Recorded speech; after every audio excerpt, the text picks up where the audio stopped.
Într-un final, că am văzut că ei sunt foarte hotărâți să fie împreună, am dat acordul noi și familia noastră și Miraj în primul rând și cu toții care am fost acolo în familie, pentru că știți cum e treaba, orice minune ține 3 zile.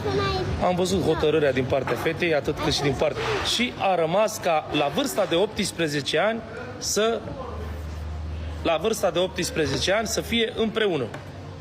Pentru că acum sunt minori și trebuie să facem totul legal, așa cum este normal și frumos. Uitați-l aici pe socru mic.